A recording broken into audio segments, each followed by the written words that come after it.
السلام علیکم. Voice of America کے سوشل میڈیا براڈ کاسٹ کے ساتھ میں ہوں مبشر علی زیدی, اور ہمارے ساتھ موجود ہیں پاکستانی خبر نامے کی پہچان لیجنڈری نیوز کاسٹر جناب خالد حمید, اور ہم ان کی یادوں کا سلسلہ ریکارڈ کر رہے ہیں, آپ کے سامنے پیش کر رہے ہیں.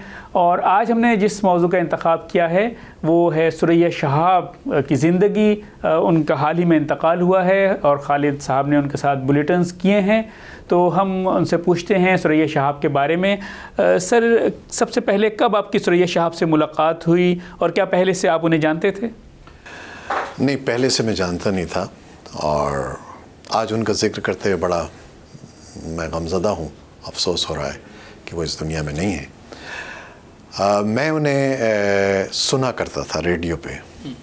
ثریا شہاب ایک بہت ہی خوبصورت آواز تھی, مدھم اور مدھر, اور ایک دھیمے لہجے میں بولنے والی, اور ان کے آواز میں ایک ردھم تھا, ایک سر تھا, اور لوگ ان کو سنا کرتے تھے ریڈیو پر. ان کے آواز کے عاشق تھے, اور ہم بھی ان میں سے تھے.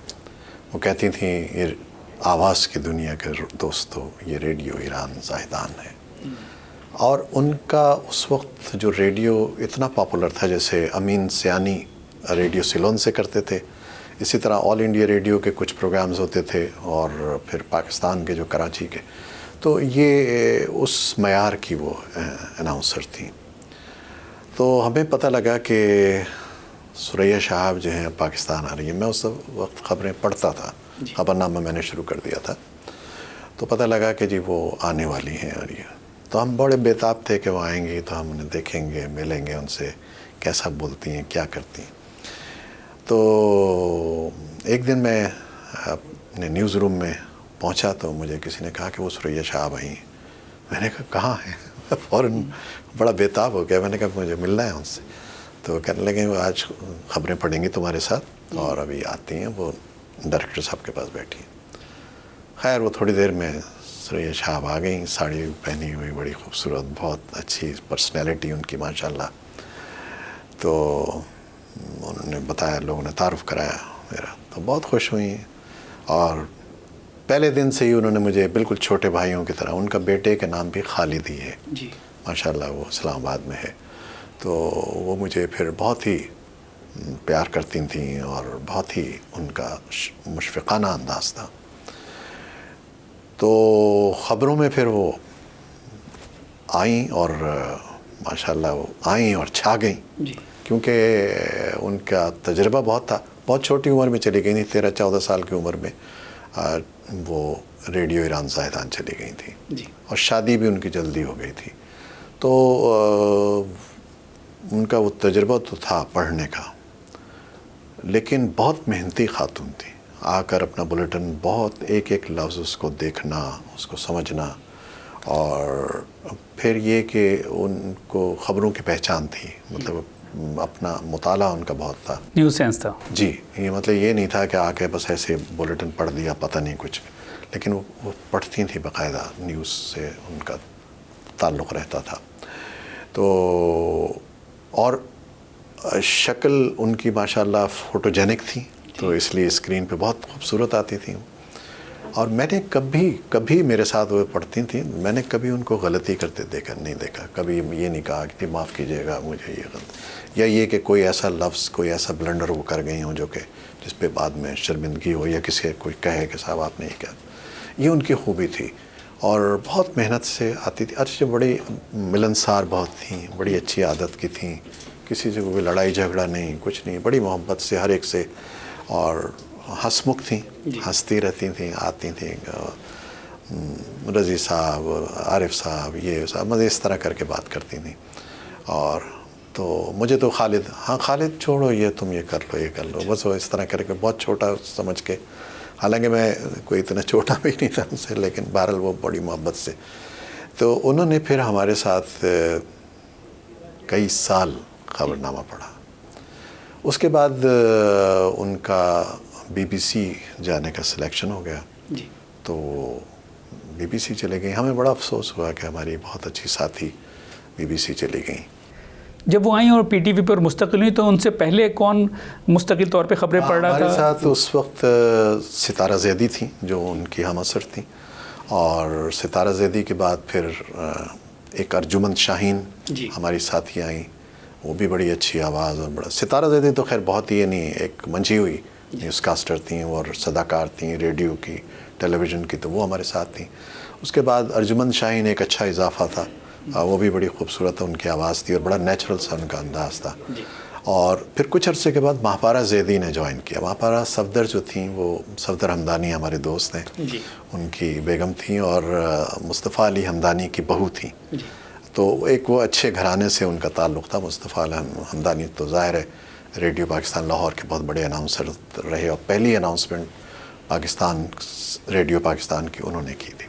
اس حوالے سے ان کا ایک گھرانہ بہت اچھا تھا اور وہ ادب اور شعر و شاعری اور یہ سب کچھ ان کے. تو وہ آئیں. پھر مہاپارہ صفدر تو وہ بھی ایک ہماری ٹیم میں شامل ہو گئیں. تو اس طرح یہ 3-4 خواتین بہت ہی معزز اور بڑی اچھی. تو کیا ہر روز ایک اینکر پڑھتا تھا خبر یا الگ الگ ہوتے تھے؟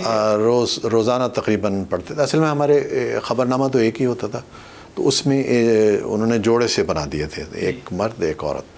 تو کبھی میرے ساتھ سریا پڑھتی تھیں، کبھی ستارہ پڑھتی تھیں، اظہر لودھی تھے ان کے ساتھ، کبھی ایک خاتون پہ دوسری خاتون. تو اس طرح خبرنامے کا ایک پیٹرن تھا. اس کے علاوہ جو ہمارے شام کے بلیٹن ہوتے تھے وہ بھی یہ خواتین بھی پڑھتی تھیں، ہم لوگ بھی پڑھتے تھے. تو وہ بھی بٹے ہوئے تھے کہ یہ فلاں دن یہ پڑھے گا فلاں دن. تو اس طرح مطلب ہم لوگ خبریں روزانہ پڑھا کرتے. یعنی سریا کے جانے سے پھر ایسا کوئی خلا نہیں ہوا نیوز کاسٹر سے؟ اس لحاظ سے تو ہوا کہ اتنی بڑی اتنی اچھی نیوز کاسٹر چلی گئیں، کیونکہ ہم لوگ ان سے اچھا. پھر ان کی جو عادت تھی نا وہ یہ تھی کہ وہ سماجی طور پہ بھی بڑی یعنی سرگرم متحرک تھیں. انہوں نے ایک یوتھ لیگ بنائی، نوجوانوں کو اکٹھا کیا اور اس کے لیے وہ شہر شہر جاتی تھیں، قریہ قریہ جاتی تھیں اور لوگوں نوجوانوں کو اکٹھا کرتی تھیں. کبھی کبھی میں بھی ان کے ساتھ، مجھے کہتی تھیں فلاں جگہ تم میرے ساتھ چلو، وہ فنکشن ہے بہت ضروری ہے، اس کا تم کنڈکٹ کرنا، یہ کرنا. پھر انہوں نے اسٹیج ڈرامے کروانے شروع کیے. کراچی سے ٹیموں کو بلاتی تھیں، لیاقت ہال میں ہمارے وہ اسٹیج ڈرامے کرواتی تھیں. اور پھر ساتھ ہی ساتھ چونکہ وہ بہت کم عمری میں چلی گئی تھیں، انہوں نے اپنی تعلیم مکمل نہیں کی تھی، تو ہم نے دیکھا کہ انہوں نے باقاعدہ پڑھنا شروع کیا اور ماشاءاللہ انہوں نے ایف اے کیا، بی اے کیا، پھر ایم اے میں بھی داخلہ لیا. ساتھ ساتھ پڑھ رہی تھیں، وہ پڑھتی جاتی تھیں، اپنا علم بھی بڑھا رہی تھیں، اضافہ کر رہی تھیں. اور پھر یوتھ لیگ اور پھر سماجی کام بہت سے، کسی کو گھر نہیں ملا ہے، یہ نہیں ہے، تو وہ اس قسم کی بھی بہت سی اپنی ان کی مصروفیات تھیں.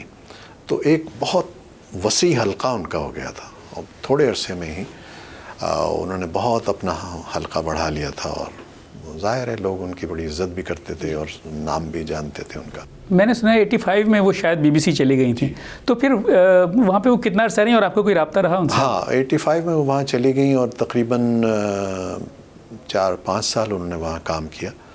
اس کے بعد ان کا وہاں سے کانٹریکٹ ختم ہوا اور وہ پھر جرمنی چلی گئیں. اتفاق سے 90 میں بھی جرمنی میری پوسٹنگ ہو گئی تھی، تو میں وہاں چلا گیا اور تو ڈوائچے ویلے میں وہ کام کرتی تھیں. تو آپ یہ دیکھیے کہ اتنی محنتی خاتون تھیں اور اتنا ان کا ایک جذبہ، ایک شوق، ایک پیشن تھا کہ وہ رہتی فرینکفرٹ میں تھیں اور کولون میں یہ ڈوائچے ویلے تھا. یعنی اتنا ہی فاصلہ ہے جتنا لاہور اسلام آباد کا ہو گیا یا واشنگٹن کا نیو یارک کا فاصلہ. تو بذریعہ ٹرین روزانہ صبح آتی تھیں، پروگرام کرتی تھیں اور اس میں انٹرویوز اور یہ، اور مجھے بھی انہوں نے 1-2 دفعہ دعوت دی کہ تم آؤ میرے ساتھ. تو اور شام کو واپس جاتی تھیں. وہ پروگرام فرینکفرٹ میں کر کے کولون میں کر کے فرینکفرٹ واپس جاتی تھی. تو وہ انہوں نے 2-3 سال یہ بھی کیا، جرمنی میں بھی کیا، پہلے BBC پھر جرمنی، پھر وہ دوبارہ پاکستان آ گئی تھیں. اور پاکستان آ کے انہوں نے دوبارہ سے ریڈیو وغیرہ جوائن کیا، لیکن وہ پھر اتنی سرگرم نہیں رہی تھیں. کچھ ان کو طبیعت ان کی خراب رہنے لگی تھی، پھر بیمار ہو گئیں. تو بس یہ 4-5 سال جو پچھلے تھے اس میں وہ خاصی بیمار رہیں اور پھر رخصت ہو گئی ہم سے. جی اس دن میں نے دیکھا تھا کہ ہمارے آفس میں کئی دوست ایسے تھے, کئی ہمارے سینئر کلیگ ایسے تھے جو بہت افسردہ تھے. رضی رضوی صاحب, خالد صاحب, جو لوگ انہیں جانتے تھے وہ ان کی بہت تعریف کر رہے تھے. خالد صاحب, یہاں پھر ہم ایک بریک لیتے ہیں اور آج یہاں تیسری قسط ختم کرتے ہیں, اور چوتھی قسط میں ہم آپ سے بھٹو کے دور کے بارے میں کچھ یادیں اور کچھ اس میں جو ایکٹیویٹیز تھیں اور جو خبروں پہ اگر کوئی خصوصی کوئی واقعات ہیں, کوئی باتیں ہیں تو وہ آپ سے دریافت کریں گے. تو یہاں ہم اپنے دوستوں سے ایک بریک لیں گے اور پھر چوتھی قسط کے وقت ہم حاضر ہوں گے.